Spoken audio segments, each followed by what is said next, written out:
ऋषि, मुनि, साधु और संत में क्या अंतर है? हिंदू धर्म में ऋषि मुनियों का क्या महत्व रहा है वो बताने की आवश्यकता नहीं है। शास्त्रों में इन्हें समाज का मार्गदर्शन करने वाला कहा गया है। अपने ज्ञान और साधना से ये सदैव समाज का कल्याण करते आए हैं। आमतौर पर हम इन्हें एक दूसरे के पर्यायवाची मानते हैं, किंतु इनमें भी अंतर होता है। आइए इनके विषय में जानते हैं। ऋषि, इस शब्द के विषय में पाश्चात्य वैज्ञानिकों ने कहा है कि ऋषि वो है जो रिसर्च अर्थात शोध करता है। रिसर्च शब्द ही संस्कृत शब्द ऋषि से निकला है। ऋषि शब्द ऋष मूल से उत्पन्न हुआ है, जिसका अर्थ देखना होता है। इन्हें श्रुति ग्रंथों का अध्ययन एवं स्मृति ग्रंथों की रचना और शोध करने के लिए जाना जाता है। साधारण शब्दों में कहें तो वैसे व्यक्ति जिन्होंने अपनी विशिष्ट और विलक्षण एकाग्रता के बल पर वैदिक परंपरा का अध्ययन किया, विलक्षण शब्दों के दर्शन किए, उनके गूढ़ अर्थों को समझा एवं प्राणी मात्र के कल्याण हेतु उस ज्ञान लिखित रूप दिया, वो ऋषि कहलाए। ऋषियों के लिए कहा गया है, ऋषि तू मंत्र दृष्टारा न तू करतार। अर्थात ऋषि मंत्र को देखने वाले हैं, न कि उस मंत्र की रचना करने वाले। किंतु जिन ऋषियों ने स्वयं ऋचाओं की रचना की, वही महर्षि अर्थात महान ऋषि कहलाए। इन्हें आविष्कारक के रूप में भी जाना जाता है। ऋषियों के संबंध में मान्यता थी कि वे अपने योग से परमात्मा को उपलब्ध हो जाते थे और जड़ के साथ साथ चैतन्य को भी देखने में समर्थ होते थे। वे भौतिक पदार्थ के साथ साथ उसके पीछे छिपी ऊर्जा को भी देखने में सक्षम होते थे। ऋषि भी कई प्रकार के होते हैं, जैसे महर्षि, देवर्षि, राजर्षि, ब्रह्मर्षि, परमर्षि, कांडर्षि, श्रुतर्षि, सप्तर्षि इत्यादि। मुनि, मुनि शब्द संस्कृत के मौन से निकला है। ऐसे साधक जो शांत रहें या ना अथवा बहुत कम बोलें, उन्हें ही मुनि कहा जाता है। इनमें राग द्वेष का अभाव होता था। श्रीमद् भगवद गीता के अनुसार, जिनका चित्त दुख से उद्विग्न नहीं होता, जो सुख की इच्छा नहीं करते और जो राग, भय और क्रोध से रहित हैं, ऐसे निश्चल बुद्धि वाले व्यक्ति मुनि कहलाते हैं। ऐसे ऋषि जो एक विशेष अवधि के लिए मौन या बहुत कम बोलने का शपथ लेते थे, उन्हीं मुनि कहा जाता था। प्राचीन काल में मौन को एक साधना या तपस्या के रूप में माना गया है। बहुत से ऋषि इस साधना को करते थे और मौन रहते थे। ऐसे ऋषियों के लिए ही मुनि शब्द का प्रयोग होता है। कुछ ऐसे ऋषियों के लिए भी मुनि शब्द का प्रयोग हुआ है जो हमेशा ईश्वर का जाप करते थे और नारायण का ध्यान करते थे, जैसे नारद मुनि।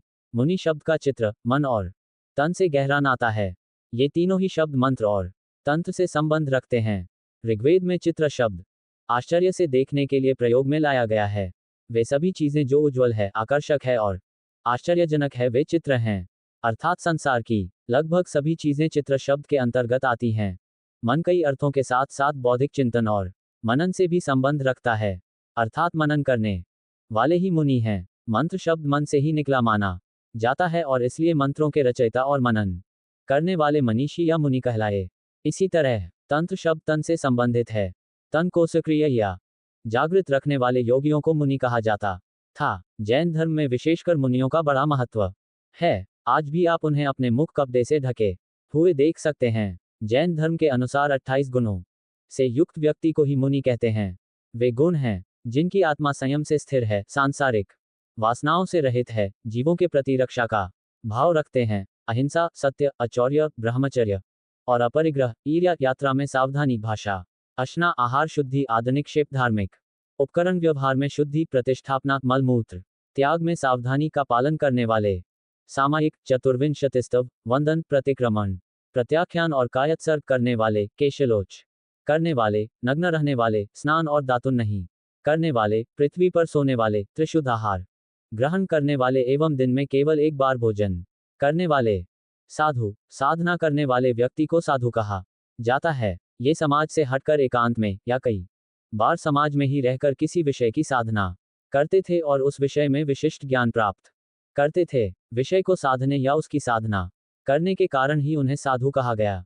आधुनिक काल में साधु प्रतीकात्मक शब्द भी है, जिसे अच्छे और बुरे व्यक्ति में फर्क करने के लिए प्रयोग में लाया जाता है। आम बोलचाल में साध का अर्थ सीधा और दुष्टता से हीन होता है। संस्कृत में साधु शब्द से तात्पर्य है सज्जन व्यक्ति। लघु सिद्धांत कौमुदी में लिखा गया है, साधनोति पर कार्यमिति। साधु अर्थात जो दूसरे का कार्य करे वह साधु है। साधु के लिए यह भी कहा गया है, आत्मदशा साधे, अर्थात संसार दशा से मुक्त होकर आत्मदशा को साधने वाले साधु कहलाते हैं। साधु का एक अर्थ उत्तम भी होता है। ऐसे व्यक्ति जिसने अपने छह विकार काम, क्रोध, लोभ, मद, मोह और मत्सर का त्याग कर दिया हो, साधु कहलाता है। संत, जो शांत है वही संत है। यहाँ शांत केवल वाणी द्वारा नहीं बल्कि हर स्थिति में शांत रहने को कहा गया है, अर्थात ऐसे व्यक्ति जिसका नियंत्रण अपनी वाणी पर है, जिसके मन में कोई उद्वेग नहीं है, जो लालसा से मुक्त है, जिसका अपनी भूख प्यास पर नियंत्रण है और जो इच्छाओं से रहित है, वही संत है। संत का एक अर्थ संतुलन बनाना भी होता है। हम साधारण मनुष्य संसार से सदैव जुड़े रहते हैं जो माया की अति है, उसी प्रकार साधु तपस्वी इत्यादि संसार से पूरी तरह विरक्त रहते हैं और वो भी अति है। जो व्यक्ति इन दोनों स्थितियों में संतुलन बनाकर रहता है वही संत है, अर्थात वो ना संसार से पूरी तरह जुड़ता है और ना ही उससे पूरी तरह विरक्त होता है। संसार में रहते हुए भी उससे विलग रहना ही संत की पहचान है। प्रिय मित्रों, राधे राधे। आपको यह वीडियो पसंद आई हो तो मेरे YouTube चैनल सनातन ज्ञान भूमि को प्लीज सब्सक्राइब करें और वीडियो को लाइक करें, दोस्तों में शेयर करना ना भूलें। कमेंट में जय श्री राम अवश्य लिखें। मित्रों, धन्यवाद।